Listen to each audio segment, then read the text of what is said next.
Good evening. It is now 6:30. Time to call our school board meeting to order. In accordance with the Freedom of Information Act, proper time, place, and the agenda has been provided and posted. And we want to welcome all of you to our meeting tonight, and especially those of you that are listening in to our board meeting on tonight. On the agenda, we ask that we pause for a moment of silence. Let's remember those in our various communities that are sick, going through death of loved ones. Let's keep them in our prayers and our thoughts and prayers. Please, ma'am, and please, sir. A moment of silence.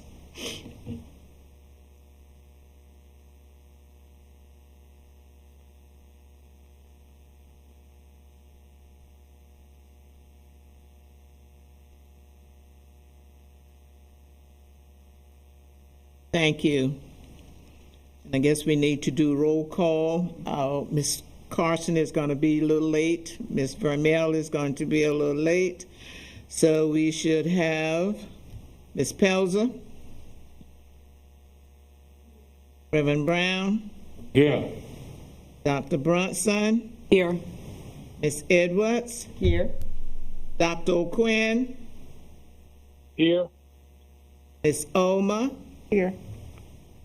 And yours truly, Peggy Tyler. Thank you. Next on the agenda, I ask that we stand for the Pledge of Allegiance given by our parliamentarian, Reverend Brown. I pledge allegiance to the flag of the United States of America and to the republic for which it stands, one nation, under God, indivisible, with liberty and justice for all. Thank you very kindly.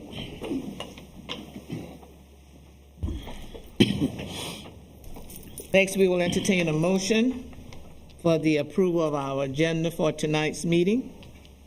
Madam Chair, I move for the approval of the October 27th, 2020 regular scheduled board meeting.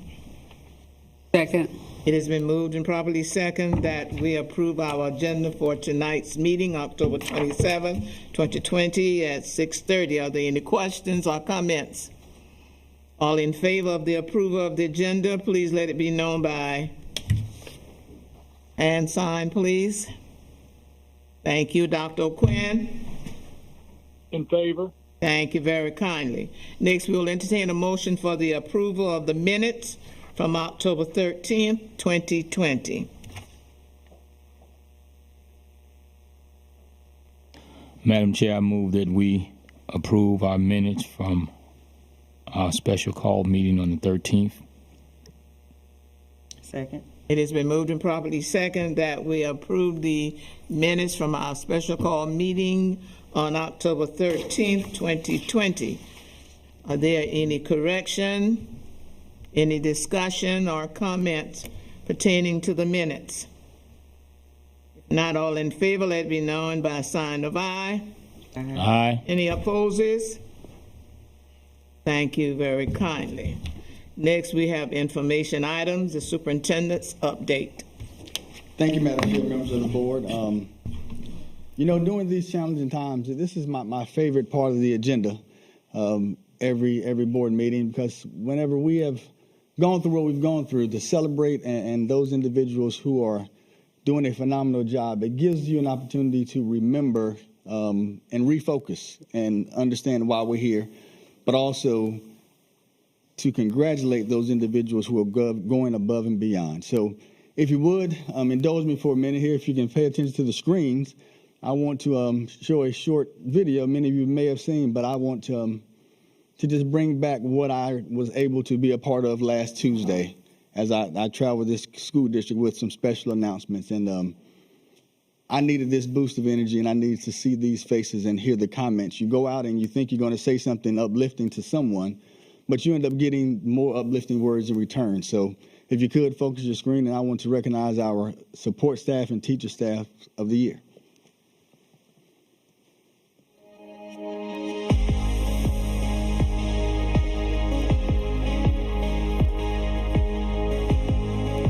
Let's say 1, 2, 3. Congratulations!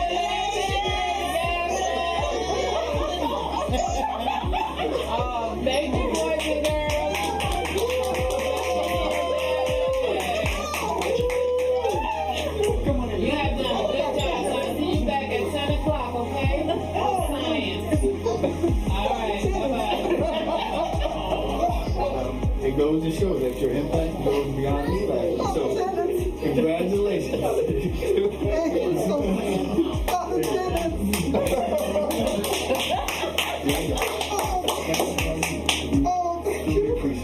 We have some flowers here for you. We have some beautiful students on the screen who want to welcome you. Oh, God.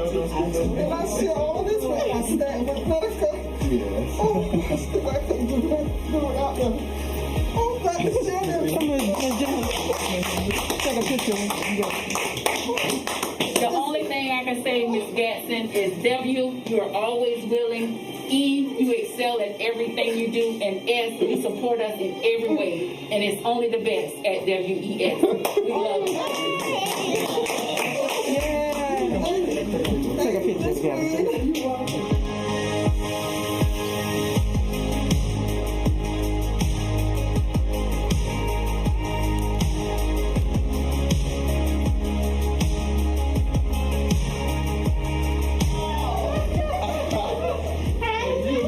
Congratulations, you are the Superintendent of the Year.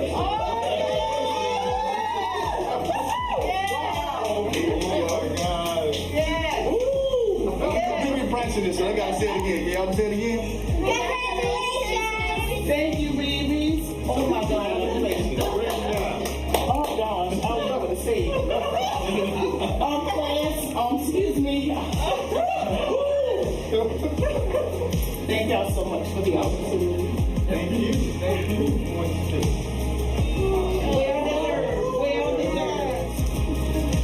So let's take a picture. We're gonna take a picture.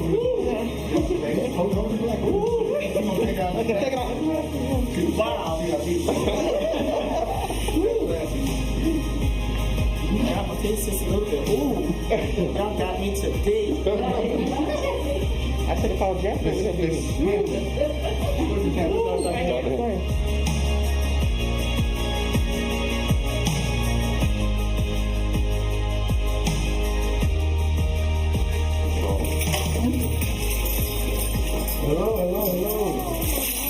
How you guys doing?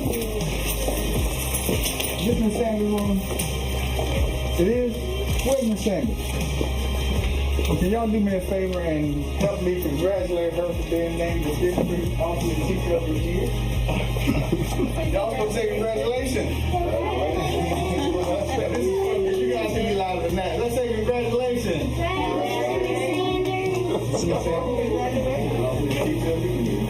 Great job. Congratulations. Well deserved. Don't you have the best teacher in the world?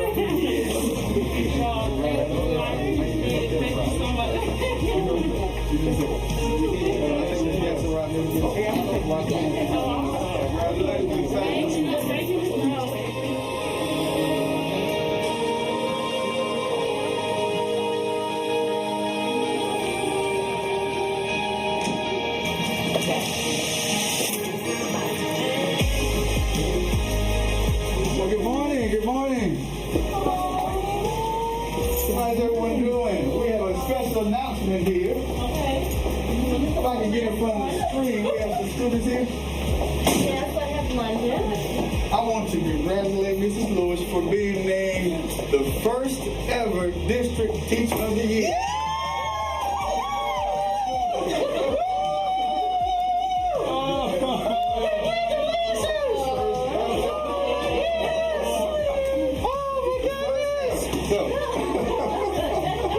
Stand up and say something. Congratulations. She's crying. Lewis. Oh my God, I have anything to say. Yes. Gosh, are you kidding me? No, that's you, right? He said that's you, right? Yes, all right. Dr. Bowman, come on up here. Oh, definitely. I couldn't find a better person to say if I want to make history with, it's with you. So appreciate all you do and representing this school and this district well. And I'm excited for what we have to contend with for the state. So thank you so much.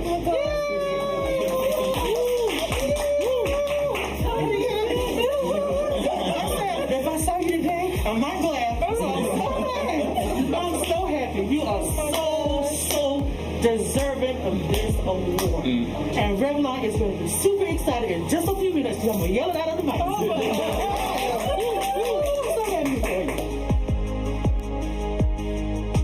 Say my name. Everybody on Twitter gonna see you crying. Yes, I can cry. Oh my God. So happy for you. What am I facing? Shake hands. Shake hands. Y'all have a good one.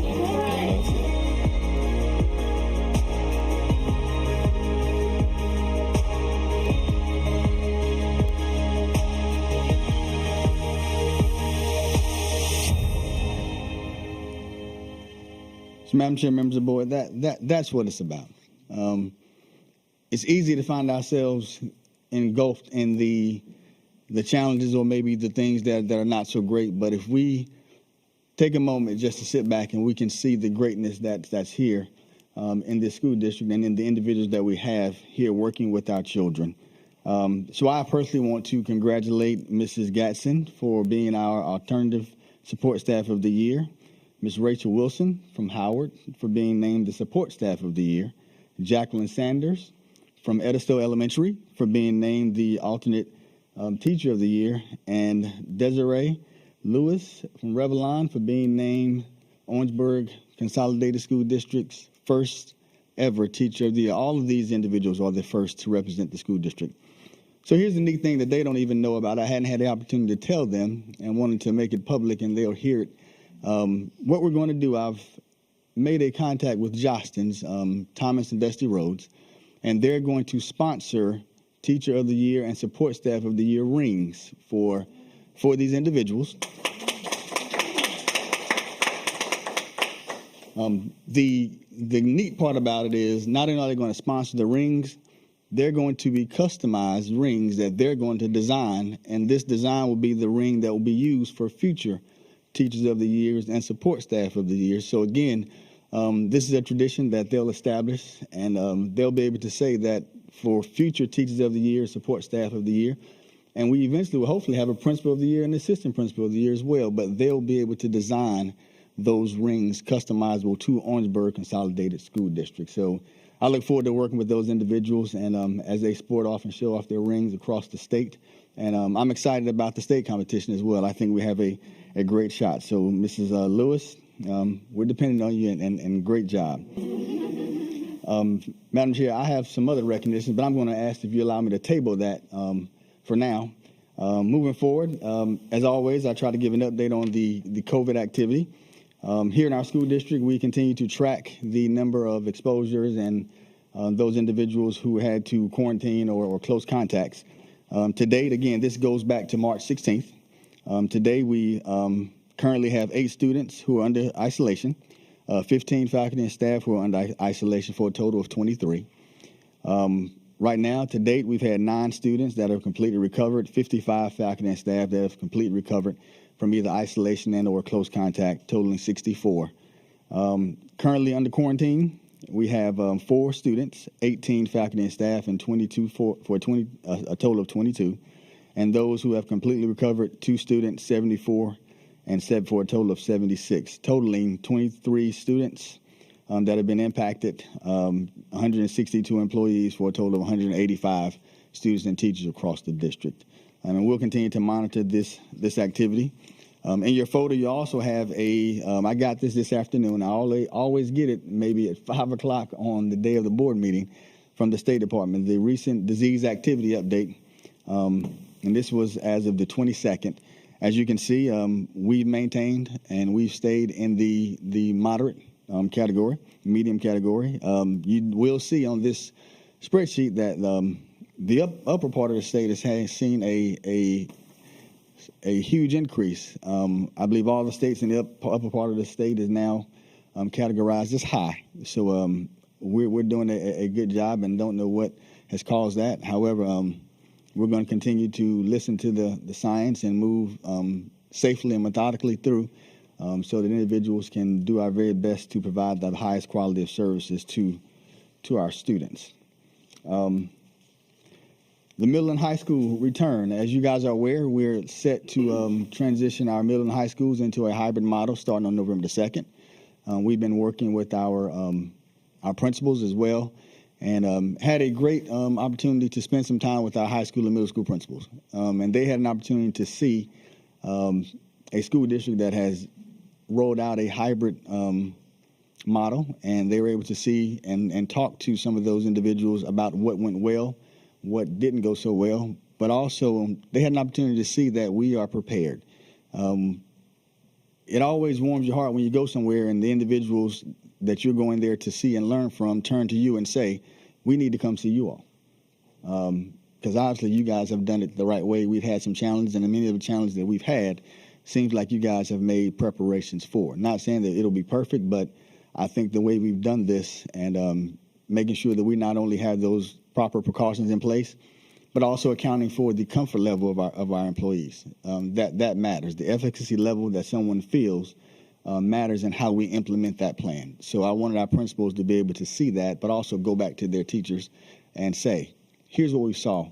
Here's what we can do differently. So I appreciate it, and I think it was going to be at Nick's, but after evaluating some more with the team and looking at the opportunities and the numbers at our technology center, we're going to shift that back to the technology center where our kids will have access to the CATE courses. But we also found some benefits in being able to use some of the teachers there who currently have some space in classrooms, which also would save us on some FTEs as well. So excited about that transition and wanted to bring the community up to speed on that as well. So again, Madam Chair, I'll table my other recognition till later, but that concludes my report for now. Any questions for Dr. Foster? Not, we thank you, and we want to congratulate all those individuals, support staff, Teacher of the Year, and District Teacher of the Year. So we want to say congratulations to all of them as well. Next, we have our curriculum and instruction update.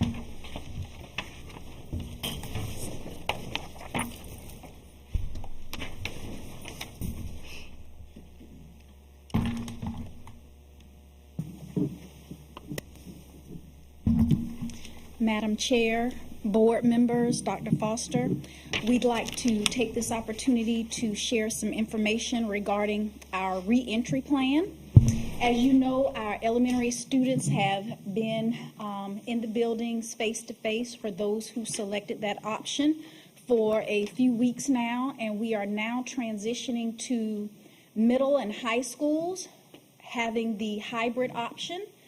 We wanted to share that our elementary schools will begin at 7:45 with instruction ending at 1:45, middle schools 8:45 to 3:15, and our high schools from 9 a.m. until 3:30. Ellery Elementary, who serves students in pre-K through 8th grade, will follow the elementary schedule, and that is to support the transportation for our students. And for 6 through 12 at North Middle High, they will follow the 8:45 to 3:15 model. And then our CATE and alternative schools will have 9 a.m. until 3 p.m. with this transition, again, beginning November the 2nd. And we'd like to share with our stakeholders that if you go to our district website and look at the top of the screen where it says breaking news, we are providing that same information there if you'd like to have access to the details regarding that later, of course, and want to reference it. We also wanted to share that the same instructional model that we are using for elementary will also be the instructional model for middle and high with the AABB, with, of course, Monday and Tuesday being our Group A students based on the letter of their last name or based on family structure. So the same option that we have provided for elementary is the exact same option that we are providing for our middle and high. Again, the Group B will be Wednesday and Thursday, and then Friday is our C Day. If you are in Group A, you are receiving the synchronous instruction on Monday and Tuesday in the building. If you are in the B group, synchronous instruction will be provided on Wednesday and Thursday, and then Friday again is the C day.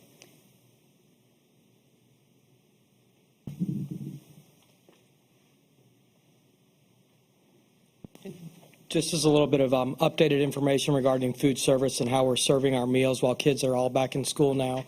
Our students that are on the AA schedule receive their meals on Monday and Tuesday at school, and then they take home 3 days worth of meals on Tuesday afternoon. Our BB students will receive their 2 meals on Wednesday and Thursday at school, and then take home 3 days of meals on Thursday afternoon. That would be for Friday, Monday, and Tuesday. And then on Fridays, our Orangeburg Online students will receive their 5 days of meals via bus delivery. Just so you are aware of how our elementary, middle, and high school kids are eating on campus.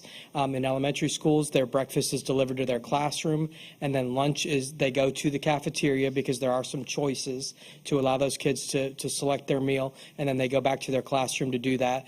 We're able to do that based on our numbers in a social distance way so that we don't cause any more issues. In the middle and high school, those meals are picked up in the cafeteria, and then the individual school makes a decision as to whether or not they can eat in that cafeteria or if they need to go back to their classrooms based on the number of students they have. And excuse me, as an update to our transportation, a reminder, buses are only allowed to run at 66.6% capacity, 67%, and currently most of our buses are operating around 25% capacity. For our K-12 campuses, this is a little bit of a change. When our middle and high school students start back, we'll transport the elementary students, and then separately we will go back and transport our middle and high school students. You saw the start and stop times. We have plenty of time now to be able to pick those students up. After we take them to school, we're able to then sanitize the buses and then go out and pick up the next group of students, and the same thing in the afternoons. And the main reason we're doing that start time difference is to be able to transport our students and stay within our capacity. Drivers are following those DHEC guidelines. And then as we get into the middle and high school students returning in the next couple of weeks, we'll look and be able to combine a few of our routes. As we see that we have really low ridership rates, then we'll be able to combine that and have fewer buses that we'll be able to use some of our other buses for things that we do, like transporting our K students and different things like that. And then one thing that we are making sure of is that students must sit in their assigned seat on their bus every single day, and that would assist us with any potential contact tracing should there be an outbreak at the school or with a student that rides a bus. Drivers have those assigned seats, and students will ride that in both the morning and the afternoon.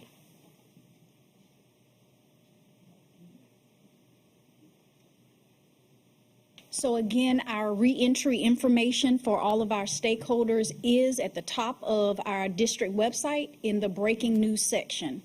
We now want to talk about wind testing, which is extremely important. So we want our families and our high school students to be aware that we are currently in the wind testing window.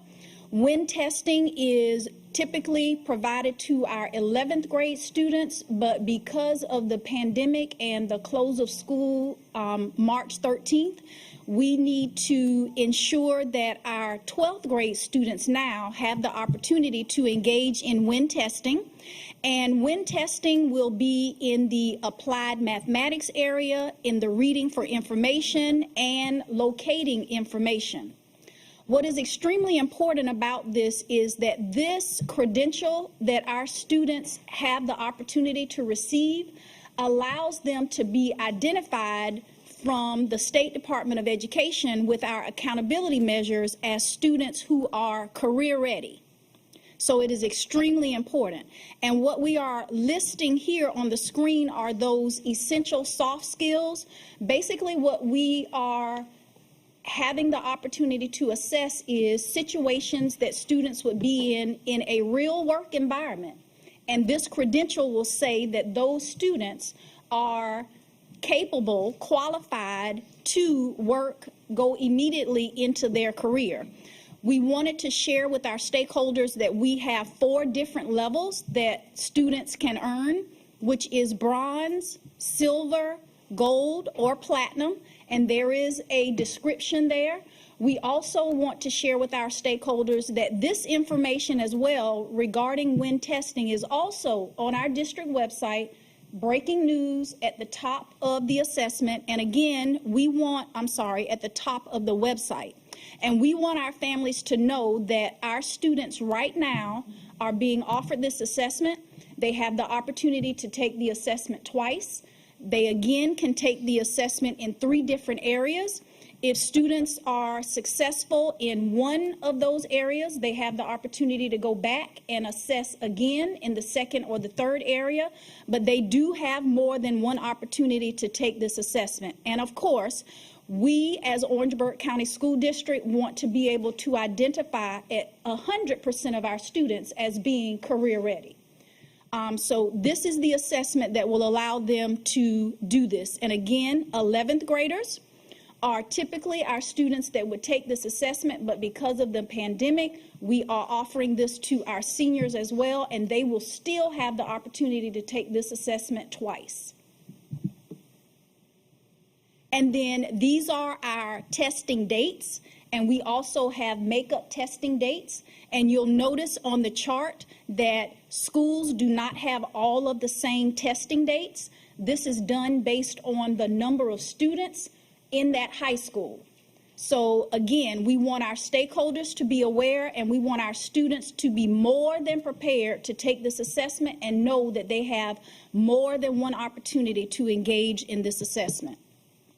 The next thing that curriculum would like to share is an opportunity again for our students in the identified elementary schools listed: Dover Elementary, Holly Hill, Bethune-Bowman, Ellery, and St. James. Families, all of our stakeholders, if you have students in your household that are 3 years old to 8 years old, you are able to go to this link and fill out an application so that a number of opportunities can be provided to your students, from additional tutoring, books at home. The list goes on and on. I could be here all night, and I know we don't want to do that, but there are great opportunities. And so we need for the families to take this opportunity to complete this application so that we can identify your 3-year-old to your 8-year-old as being a part of this program. Save the Children does an enormous amount. They are a great partner for Orangeburg County School District, and we don't want to miss this opportunity. So please pause from listening to the school board meeting for just a moment and click on this link. Again, it is at the top, breaking news on our website. The due date for this is Friday, October 30th, and we do want our stakeholders to know that schools have been emailing this link out to families. We have been calling. We have been doing a number of things, but we also wanted to share this information this evening. So please assist us with providing this opportunity to students, because only the family can complete the application. And then finally, we want to share the Summer Arts Consortium. If you recall, we shared an opportunity for our gifted and talented students academically, but we also want to share the gifted and talented from an artistic perspective. So the Summer Arts Consortium is something that's not new to Orangeburg County School District. This is an opportunity for our 4th through 11th grade students. Anyone can fill out the application for students to participate in this process. The application is completed. Students are able to audition at the school level, then at the district level, and if they are accepted, again, a number of related arts opportunities will be afforded to these students during the summer. Anyone can nominate a student. So it's a little different than gifted and talented. It had to be the parent or guardian, the teacher, or an administrator. For Summer Arts Consortium, anyone can nominate a student. And so Curriculum and Instruction has shared tonight several opportunities for our families in Orangeburg County. We want to make sure that all of our families are aware of these. So please go to breaking news at the top of our website to ensure that your students have these opportunities. That concludes my presentation. And I have one, Ms. Carter Sims.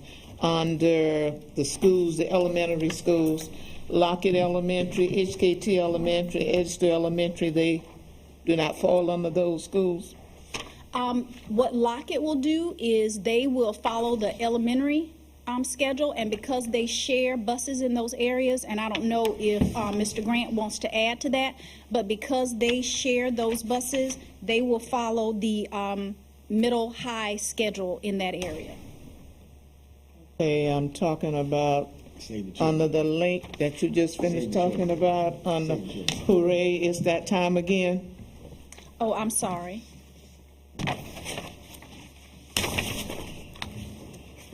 I don't see them listed. I mean, they are not supposed to be there, or? I will need to go back and check that, Madam Chair. But my understanding is those are the schools now, because there is a certain allocation for those funds, but I can go back and check that and verify.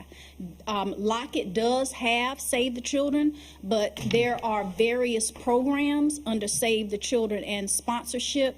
I need to just look at that because I'm not sure. Okay. Yes, ma'am. Because being a parent may see this and they may have that question. That's Yes, why I ma'am, wanted to 'cause ask certain that. programs with Save the Children are at certain schools. Okay. Every program is not at every school. Okay. Yes, ma'am. All right, and also you said the reentry plan, where we have 6 through 12 North Middle High, so HKT Middle High would fall under that as well. Reentry plan. All the 612 will follow that schedule. Yes, ma'am. So is this being sent out to parents? That information has been communicated to parents via the schools, but it's also on our website, and we're going to send out some robocalls as well, similar to what we've done for the elementary transition, Madam Chair. Thank you, sir. Thank you, ma'am. Any other questions? If not, thank you. Yes, I have, I'm sorry. Yes, ma'am. Madam Chair, I have a question. There's some confusion about, there seems to be some confusion about transportation for alternative school students. So we need to clear that up. I'm not sure if you're the one, but somebody asked me and I told them what I thought it was supposed to be, but they said, no, that's not what it's supposed to be. So I just need you all to clear that up for the public. Yes, our alternative schools will communicate with each of their students about what their transportation will be. We actually met as a group last Thursday, worked out our plan, and so where our transportation folks are finalizing which buses will be picking up at the schools and which buses will be picking up at the designated stops for alternative schools. And then the schools will communicate that with their students. Okay, so the plan has not been finalized yet as far as transportation. That's what you're telling me? What's not been finalized is we don't know specifically which bus will be picking up from Branchville or which bus will be picking up from Howard or Clark. We're working those details right now, but we do know that the schools that will get bus service from the schools, and then we have a couple of bus stops that we have pickup service at. Okay. But we're working with our alternative school directors, and they'll communicate that with their students. Okay. Yes, ma'am. Ms. Pels, what we're going to do is communicate directly to those families. The numbers are small enough that we can have that direct communication to where, because it's done differently in different areas as far as where that site is actually going to be. So they met Thursday to establish that site, and we'll communicate directly to those parents. Okay. Thank you. You? Any other questions? If not, you want to go back to your presentation? May I save it to the end, Madam Chair? Oh, yeah. I can do that. That's good. Yes, sir. All right. Next, we have financial update. Good evening, Madam Chair, Board of Trustees, Dr. Foster. I've asked our procurement officer, Mr. Greg Twitty, to come and share some information regarding our vendor workshop that was held at the Clyburn Center on October 22nd.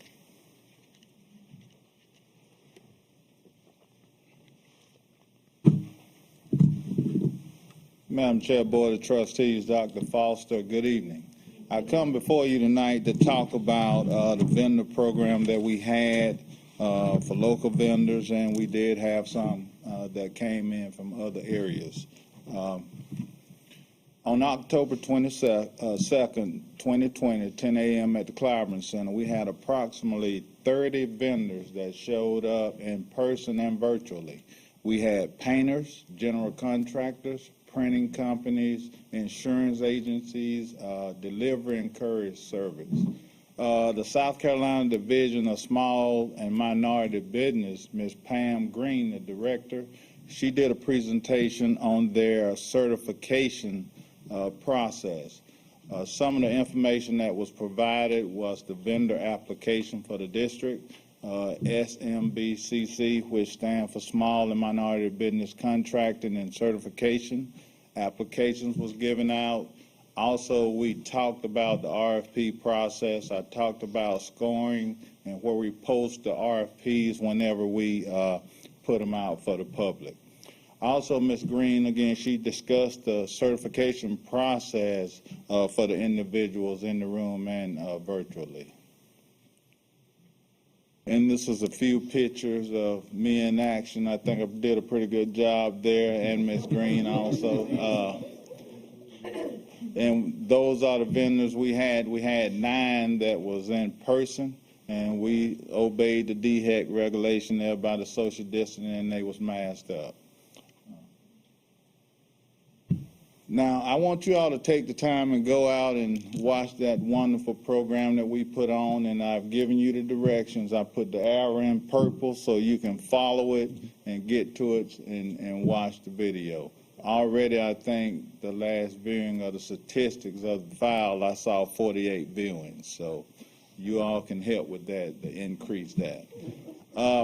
Also, our policy for minority spend is 10% based on our procurement code. We are doing a lot of work in that area because we implemented a new system, so we got to make sure that we have all the vendors coded to find out the detail on what we have spent, and a report will be forthcoming. The vendor database, again, is being updated to allow for tracking of the minority spend. So that concludes my report.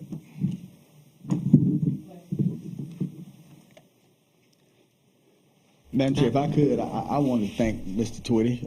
I had an opportunity to, I missed the actual presentation. I got there about 30 minutes late. I was coming from another appointment, but I want to thank Mr. Twitty. I did view it online, so I was one of the 48. Great job, Mr. Twitty. This is just another effort for this school district to engage our community, our business and industry. We want to be good neighbors. We want to have great partnerships. So we will continue to do things like this as we move forward. And again, Mr. Twitty did an outstanding job, and also bringing in the outside vendors to help give direction and guidance. Sometimes people just need a little assistance on how to get it done. It's not a matter of if they can, they just show me how to get there. So thank you all, Mr. Twitty and Finance, for doing this for our community. Thank you.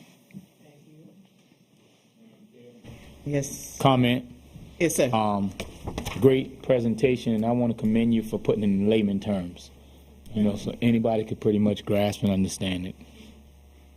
Okay, Madam thank you, Chair, sir. may I? Yes, ma'am. I would commend the district on taking up this initiative, because there is a group led by Senator Matthews, the Regional Economic and Educational CDC, and this is what they've been trying to do and working with the school district. So it's great.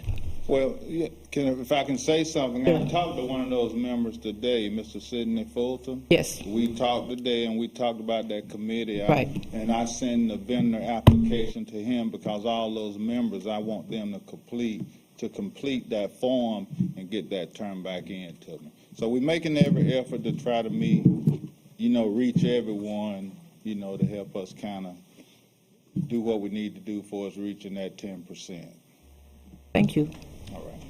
Question, Dr. O'Quinn? No, ma'am. Okay, thank you. Thank you, Mr. Twitty. Okay, next we have operations update. Good evening, Madam Chair, board members. You have most of my presentation. I added one thing just a few minutes ago, and that will be up on the screen, but will not be in your presentation. We wanted to just quickly update you on the roofing projects that we have going on at Howard Middle School, as well as give you an update on the timeline for Clark Middle and Orangeburg Wilkinson. The work began 10/19 at Howard. The initial stage is to remove the gravel from the roof. They use a vacuum truck basically and suck all the gravel off, and we're actually able to repurpose that. We had some areas that we needed some more gravel, so we just took it and spread it and used that gravel elsewhere within the district. Then they'll go to removing and replacing the sections of the roof at Howard, and then the final stage, of course, is just putting down those final edgings and the things that need to go up there. The timeline for Howard is going to be 75-day completion, and again, that's just replacing portions of their roof over the gym and a few other portions of the building. And then we have weekly construction meetings that we hold on site on Tuesday mornings with the contractor and the architect. The report that you'll see on the next slide is what a daily report looks like from Bone Dry Roofing, which is the contractor.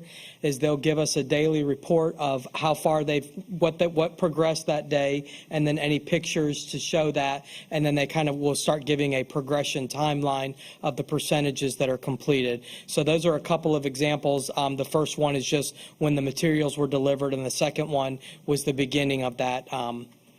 The removal of that gravel. So that's what those examples are, and we will receive those through the architect each day, and then the architect will be responsible for doing field reports that condenses those daily reports into weekly or biweekly reports.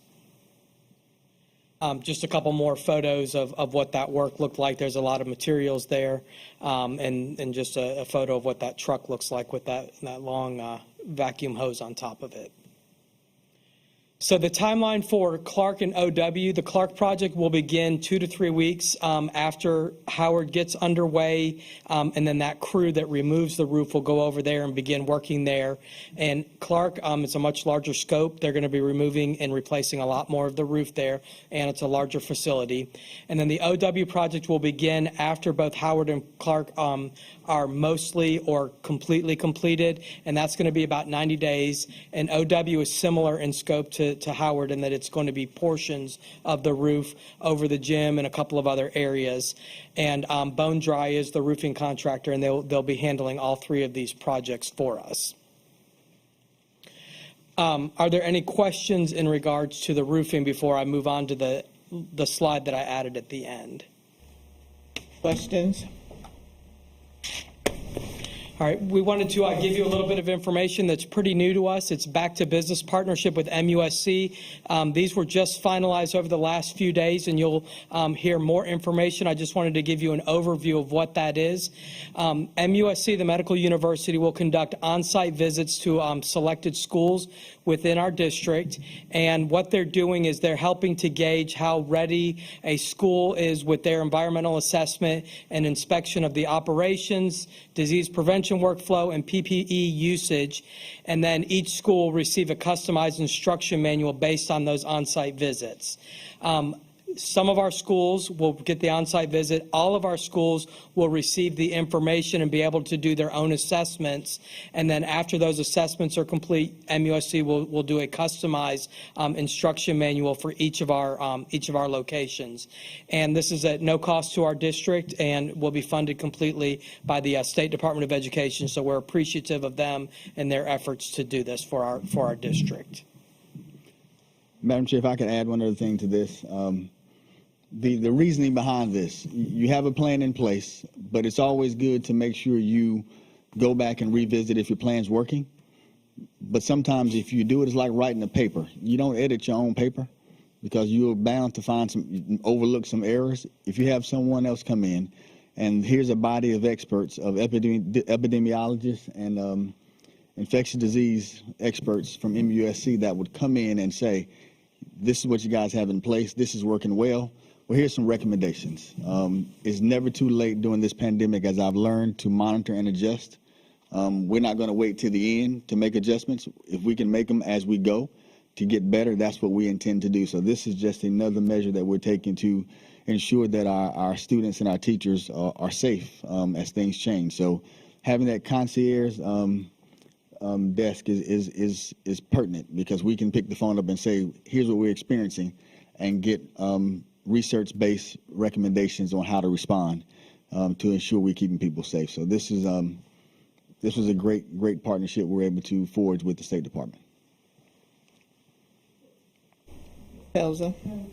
So the State Department is actually paying MUSC to critique our back-to-school plan during this pandemic. Is that how I'm reading that?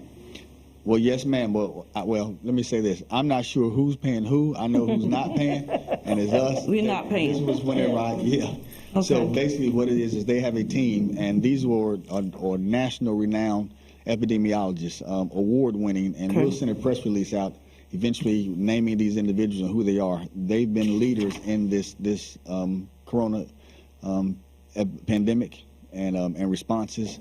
So those are the individuals that we're working alongside to give us that guidance as well. And their critique is more of our application of our plan, not our plan, but actually how we are fulfilling what we need to be able to do. Okay, thank you. I was just curious, Mr. Grant, have they given you a date? You have any idea when that will start, or? Yes, ma'am.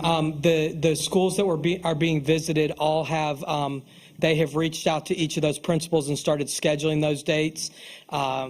I know that they're all coming up at the very beginning of November. I don't know the exact date, but they have scheduled those directly with the principals, because the on-site visit, I think, is like a 2 to 3 hour visit. And so they have done that, and they've copied me on the emails. I have not written down all the dates, but I do remember that they're all at the beginning of November.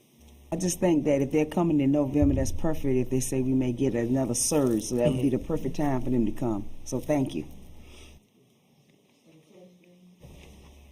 Thank you. You're welcome. Next, we have our policies by Assistant to the Superintendent, Dr. Washington.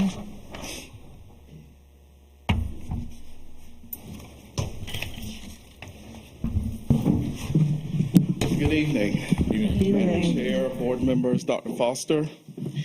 We have a couple of policies to go through this evening, and then some discussion on an item that we started last week. But in your packet, you'll find policy KF, and that is community use of school facilities. Looks like this with the blue highlights on there. Basically, with this policy, we are just changing the language from auxiliary services to operations department. Everything else in the policy will stay the same. For the administrative rule that comes next, that's the building rental application and contract. It looks like this, and maybe a couple of pages behind in your packets. This is just the process that we'll go through to rent the facility, and again, the language is changing from auxiliary services to operations department.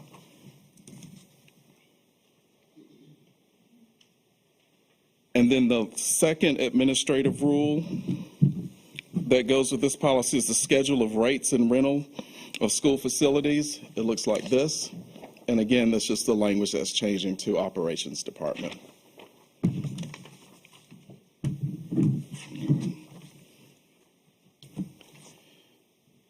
If we could go ahead and take an action on that, that would be great. Washington, will we approve this or not approve it? This is first reading, correct? First Correct, reading, yes, sir. yes. First reading. First reading. Any question for first reading for Dr. Washington? On policy KF. Policy KF.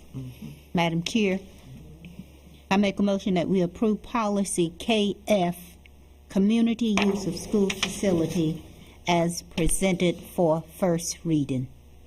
Second. It has been moved and properly second that we approve policy KF, community use of school facilities, as presented for the first reading. Are there any questions or comments? All in favor, let it be known by a show of hand. Are there any opposes? Dr. O'Quinn? I'm in favor. Thank you. Okay, Dr. thank you. The next policy, item number 4 on the agenda, is policy BE. And I'm just going to kind of talk about BE and BD because they sort of ride together. At our last board meeting, we had a discussion about the organizational meeting of the board. In the policy, one policy it's presented for November, and another one it's listed for January. And I think we had some discussion last time, and we're going to come back tonight to finalize that. In the meantime, I did a little bit of research on some other school districts, and my recommendation, or the district's recommendation, would be to move with the January date as an organizational board meeting, just in case any members of the board change in November. They would have an opportunity to get accustomed to the flow of the meeting, the agendas, how things kind of work for the rest of November and the meeting we have in December, and then be able to make an informed decision in January when we elect officers. This would happen every 2 years, as the way it's written currently. Questions or comments? This is Dr. Quinn. I have a Yes, sir. Go ahead. well, the law that we're under from the standpoint of politicians says that once the election happens and those new board members are certified, then the old board member is out. And I think we mentioned last time that if it happened to be the chairman and the vice chairman and any other officers, then we would be left without those officers from November until January. I think we need to think about that. Comments? Comments or questions? We decide now. What was that, Ms. Elwood? Can Dr. Quinn repeat that again? I didn't hear anything. Dr. Quinn, would you repeat that again? I went back and looked at the law, and it says that once the new board members are elected and certified, then the old board member is out. So the old board member will not be there until January. The new board member, as Dr. Washington said, will take office in November. And if by chance it happened to be the chairperson and perhaps even the vice chair that gets defeated, then we would be without those officers until January. Vice chair is not up. I was saying the vice chair is not up. That's a possibility, but not this time. Well, Madam Chair, She's unopposed. wouldn't that be an amendment to? We could amend that to this policy in case that should occur within this? Correct. You can do an amendment just for the meantime between November and December, depending upon how many meetings you have. But it just depends on how the layout is and who's up for election and who would be returning. Or you could designate that sort of up front before, and so that way, if it did fall in that direction, we would have a process in place just for the rest of November and December.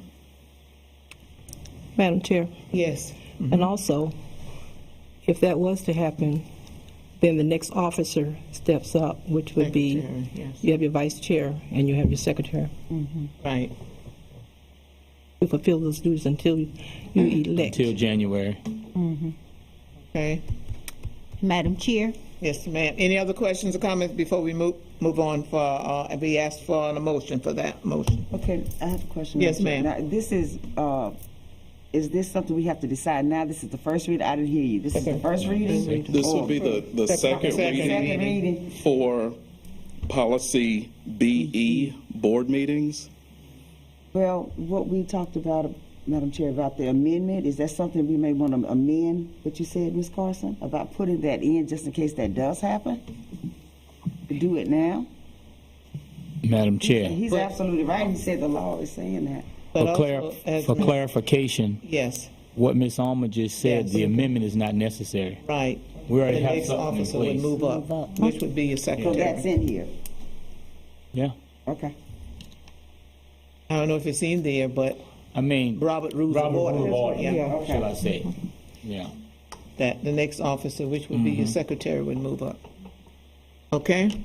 Other questions or comments? If not, we'll entertain a motion.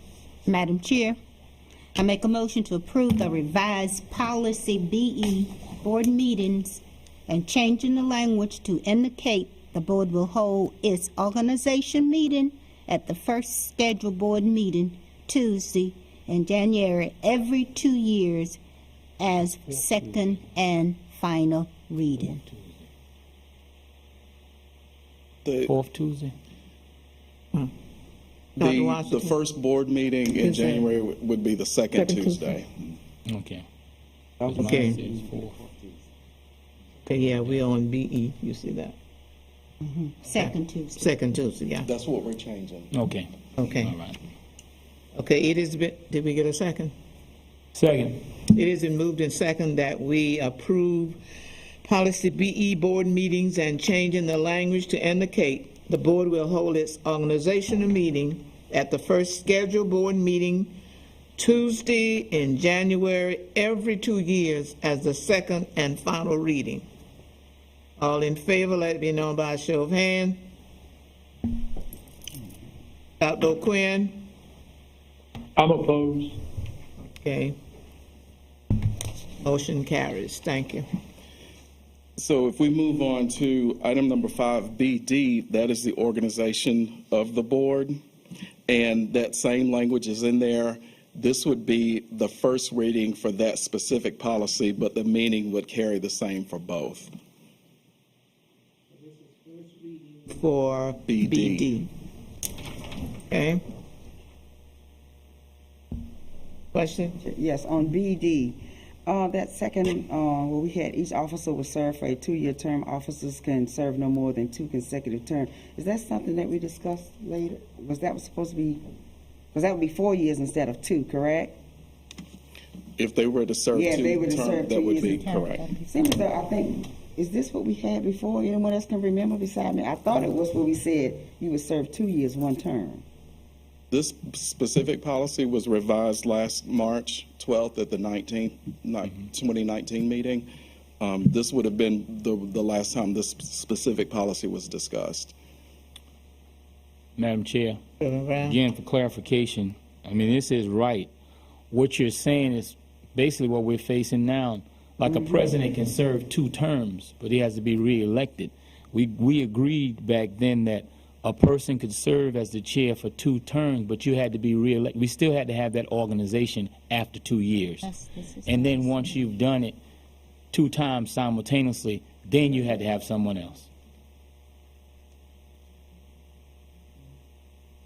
Any other questions, comments? We hear what Reverend Brown is saying, yes. Madam Chair, I just assumed, but I thought based on what we approved that it was just you just serve a 1-2 year term and you and then somebody else would be up for that position, not the same person would be up for the position. That's what I thought. We checked the minutes. It'll reflect. You need to check the minutes. I don't know what I thought. That's what it says. I thought that too. This is what was approved. If we check the minutes, it'll say that, but I understand what they're saying. Their understanding was incorrect. Yeah, because I was understanding that. No. So is that something you can change? We'll just have them for next time. We can bring the minutes back for next time or Yeah, get let's them to do that. you Let's do that. before the next meeting. Okay. So we want to March. So we want to table this one. Well, this is just the first reading. For this First policy. reading, that's true, So- yeah. First Okay. Okay. Okay. Other questions or comments? And we are on BD, right? Correct. Item number 5. Okay, BD. Madam Chair? I make a motion to approve the revised policy BD, organization of the board, and changing the language to indicate the officers are elected and sworn in at the organizational meeting on the first scheduled board meeting Tuesday, every January, every 2 years, as first reading. Second. It has been moved and properly second that we approve revised policy BD, organization of the board, and the changing the language to indicate officers are elected and sworn in at the organizational meeting on the first scheduled board meeting, which would be Tuesday, January, every 2 years as the first reading. All in favor, let it be known by a show of hand. Dr. Okay. Dr. Quinn? I'm opposed. Okay. Motion carried. First reading. Thank you. And the last item I have is policy GCC, professional staff leave and absences, as first reading tonight. It should be in your packet. And for this particular policy, basically what we are asking for is for the word classified to be added to the title. Policy GCC should state professional staff / classified staff, leaves and absences. Everything else will stay the same inside the policy. We'll just make sure we cover everyone.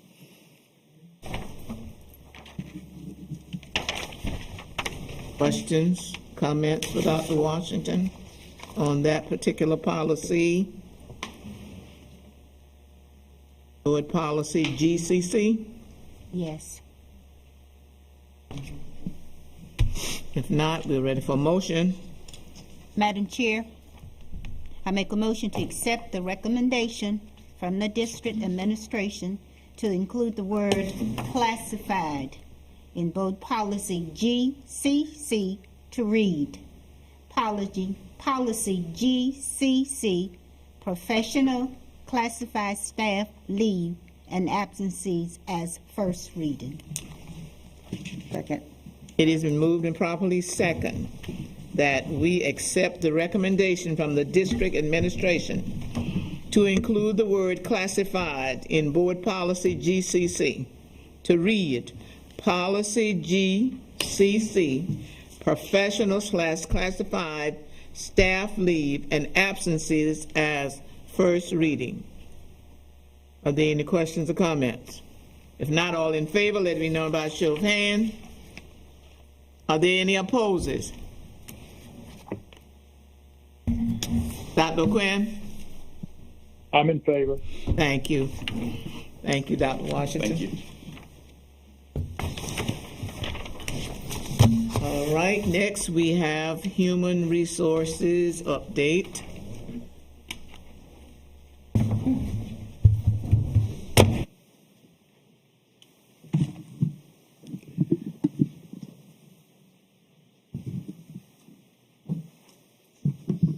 Good evening. Board Chair, Ms. Tyler, Orangeburg County School District Board of Trustees, Superintendent Dr. Foster. I want to talk to you this evening about two topics, intent forms and also the HR audit. As you can see from the slide, we will start and distribute the intent forms a little earlier this year, November 16th, and that will go through November 30th. This will assist us in planning for next year. We're moving quickly into November. We will be meeting with principals shortly after we return from winter break, so it's important that we know exactly what we need for our programs for next year. Also, it's important that if we need some teachers, we have those student teachers in place in our district, and we are able to sign those individuals early in the school year. Not sure what the spring will look like in terms of the pandemic, but I'm quite sure we will be able to attend, if not host, some virtual career fairs. So again, it's important that we understand what our needs are for the 21-22 school year. We are looking to distribute our letters of intent through our iVisions portal. This is the same way that our employees receive their pay stubs. I have included a copy of that in your packet. There are 4 options that our employees can choose from, one being considered for employment for the 21-22 school year. They want to be considered, of course, for 21-22. There's also an option for resignation with submitted signed resignation letter. We're asking that those be submitted to principals as well as department heads if they're looking to resign at the end of the school year. There's also an option for retirees or someone who may be wanting to retire at the end of the school year. And they would also need to submit a retirement letter to the principal or department head. And then the 4th option would be considered for a transfer. which should also accompany a submitted letter for request. And that should be done before February 15th. But again, if they are resigning or retiring, we want to know this as early as possible so we can get a jump on getting individuals for the next school year. The letters of intent are non-binding, of course. Even though if you want to be considered for 21-22, employment is not implied for that next school year. Any questions about letters of intent? Madam Chair, if I could add something to that. It's never too early during this pandemic to try to plan. So this is all that this is about, is to really, really strategically sit down and plan to see what it is we're going to have to address some of those critical needs areas. So we're going to have to develop, and I've spoken to HR about this, a new way to recruit. As we may not be able to go to your traditional job fairs, and they may not even be hosted. So we have to now begin to develop that blueprint. What is that going to look like? So in order to strategically do that, we have to know exactly what targeted areas, because we have to be precise in where we're going to go after and what areas we actually need. Our goal is that we retain as many individuals as we want or we can that want to be here. But we understand that those individuals have earned the right to retire, and they may say, I want to exercise that right, and I've given my time to this community and to students. And in doing so, we want to make sure that we're able to effectively find ourselves in July without any vacancies or with as little vacancies as possible. So this is in no way trying to push anyone out the door. This is just a matter of allowing us to plan effectively with information, and we have to get the information from these individuals. Again, this is not binding. If you say you're going to retire, but you never submit your retirement letter, then obviously you have an option to say, listen, it has to be completely enacted in order for that to be a complete retirement and or resignation. So please, I just wanted people to understand this is for planning purposes only. And yes, it's early, but it's never too early to try to plan during a pandemic, because we never know what next year and the years before us will look like. So thank HR for being on the forefront and forward thinking in how we will have to approach filling our vacancies and ensuring services to our students. So thank you guys for that. Next is our HR audit, and I'm going to skip the timeline. I want to start with this slide first. But coming from a first year of consolidation, we felt that it was important that we conduct an HR audit. Number one, to find out where we were, so we can then plot the path of where we need to be as an HR department. And so it was important that we get this information in an effort to increase our practices, increase effective and efficient practices for the HR department, highlight what we were doing well in order to sustain those things, highlight opportunities for improvement and positive change, and overall provide a roadmap for human services. What do we need to continue to do? What do we might need to adjust? Or what do we need to just discontinue as an HR department? And so that HR audit was very important that we complete. The timeline that we were working with on August 11th, we had a virtual meeting with Dr. Foster, myself, and the person conducting the audit. On the 21st, the auditor conducted an on-site visit and met with HR department members individually. September 10th, preliminary findings were given to Dr. Foster and myself. And then on the 15th, the final audit report was presented to Dr. Foster and myself. Some of the broad areas that we are looking to concentrate on from the audit. First and foremost, it starts with those policies. Review and revise our board policies for the G section. We will be working with, of course, Dr. Washington to get this done, but this is the initiator for the HR department. This is where everything else comes from. And so it's very important that we have the policies in place that fit Orangeburg County. Although we had the person from school boards come and do model policies for us, it's now time to massage those policies and make sure they fit Orangeburg County School District. Again, enhance HR operating procedures and protocols. Those procedures and protocols will come from those policies. everything we do will center around our policies, and we will create administrative rules in order to get those particular policies accomplished.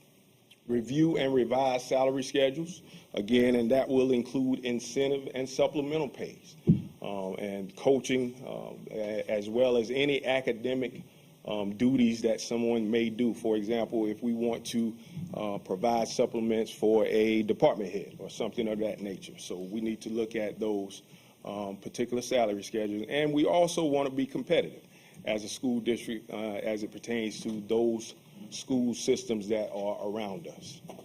Review and revise job descriptions.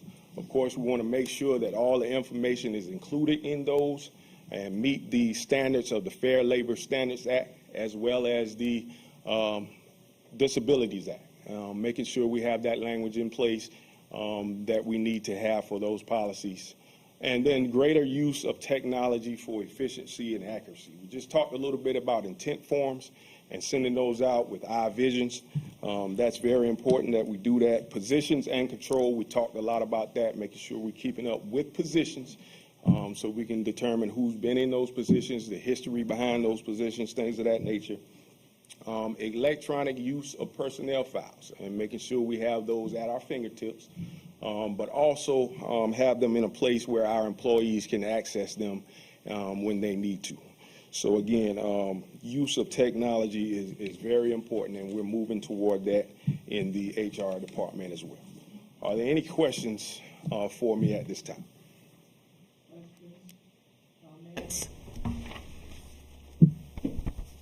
Dr. O'Quinn, any questions or comments? No, ma'am.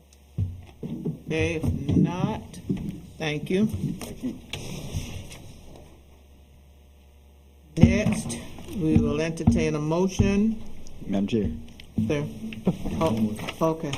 Yes, sir. Thank you, Madam Chair, members of the board. Well, you know, it's always great to end on a good note. I guess it's bittersweet, but I want to take the opportunity to recognize an individual here tonight, if we can. Many of you know that Mrs. Goodwin, will be her last official board meeting, but we wanted to take an opportunity to thank you for your service to this community, to this school board. You know, I've had the opportunity and the pleasure to work with you only for a short period of time, but I personally want to thank you as well for your guidance, for your approach, and your dedication. And I will be happy to say publicly that you've advocated since day one for this community, for all students, no matter where you live, no matter what side of this community, and that speaks volumes for what you want. You've had children who've graduated from this school district, and you've seen what can be produced. So from me to you, thank you for your commitment. Everybody sitting in this room now understands what it takes to be a board member. It's not a easy job, and it's a 24-hour-a-day job. Many of you deal with that, and you deal with it with grace, and you've dealt with it with grace, and I want to say thank you for the way you've handled it, but also your willingness to be in the fight and to be an advocate. So thank you so much, and we have a small token of appreciation we'd like to leave you with on behalf of the administration and the school board members here. Thanking you for your service. So if you would join me in giving her a round of applause.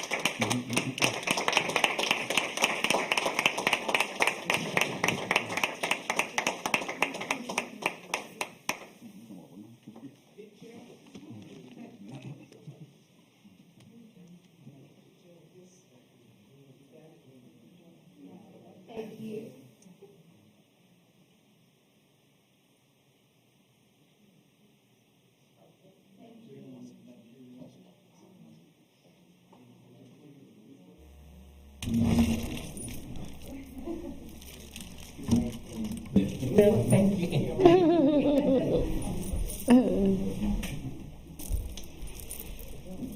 Yeah.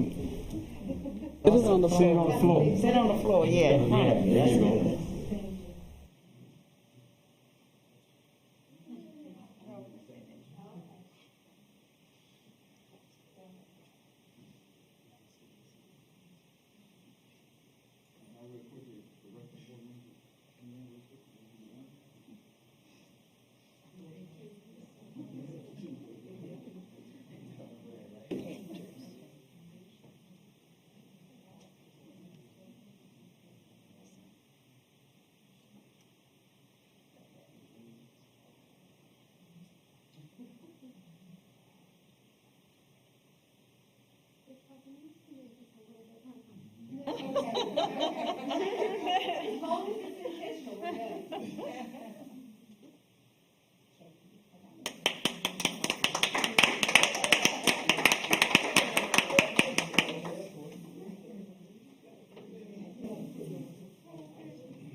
If I may say something, Madam Chair, Dr. Foster, and my fellow board members, I must say it is bittersweet. But today, as I sat at my desk and I was thinking, and my coworkers, they was like, "This is your last board meeting." I said, "Yes, I've done my tenure.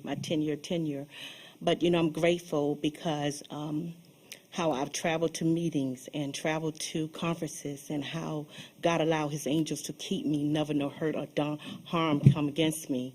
Also, wanted to just thank the board members that I've worked with the former Eastern and this current board. I really, truly enjoy it because this is not about titles. This is not about fame. This is not about, picture taking. This is about children that we said we were going to represent our children and our faculty and our staff and our community. And we've taken on, we've got accountability, when you're setting these seats. And so I also wanted to just say I feel that we're on a good track so far, as a good road with our leader, Dr. Foster, and his cabinet. Feel that we have a good leader, that he realized he's been entrusted with our children, with our community, with our staff, and his cabinet. Thank you all so much. And I take this this tenure that God has allowed me to be in not for granted.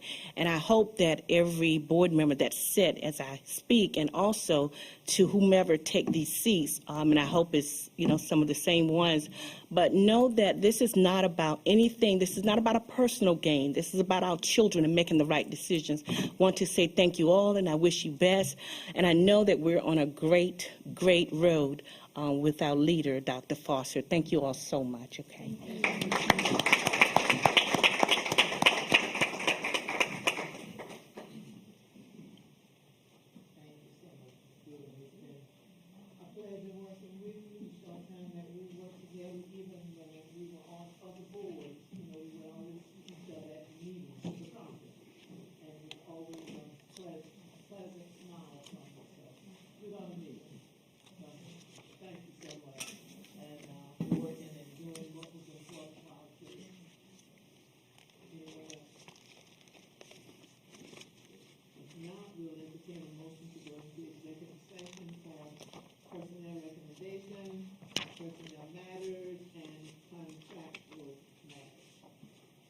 Here, I make a motion that we enter into executive session to discuss personnel recommendation, personnel matters, and contractual matters.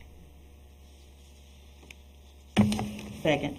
It has been moved and properly second that we go into executive session for personnel recommendations, personnel matters, and contractual matters. All in favor, let it be known by a show of hand. Any opposes? Thank you very kindly.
General session. Second. It has been moved and properly second that we come out of executive session into open session. All in favor, let it be known by a show of hand. Any opposers? Thank you very kindly. Now we will entertain any motion or action coming out of executive session. Madam Chair, I make a motion on the recommendation for personnel employment, reassignment, and separation. Second. It's been moved and properly second that we approve the recommendation coming from Superintendent and Mr. Holliday for the employment of a person and the separation of an individual. All in favor? At this time, let it be known by a show of hand. Any opposers? Dr. Quinn, are you there? Okay, motion carried. Any announcements at this time? Are there any announcements? Madam Chair? Yes, sir. Just like to let the record reflect that we've been blessed again, and all praises and honor go to God. That my employer has donated 32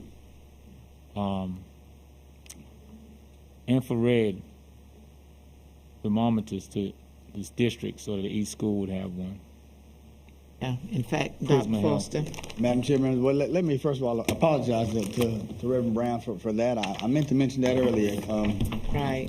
Always excited to get a phone call out of the blue, and he called me today and said, how many schools? I said, 32. He said, okay, I was going to make sure. I said, why? He said, because I got 32 thermostat thermometers that I want to donate to every single school. So he's worked with another donor.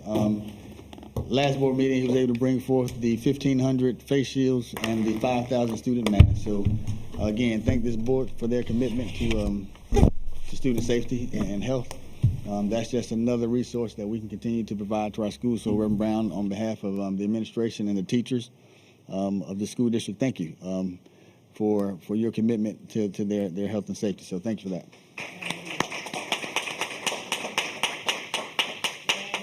Brown. For that. Is this one of them? No. No, that's. I mean, the shields. I think you brought shields last time, didn't you? No, those are ours right there. Yeah. Right. I thought shields that our teachers have as well. Okay, I thought. And our students have those. Yeah, because I knew Reverend Brown had some too, he said. Okay.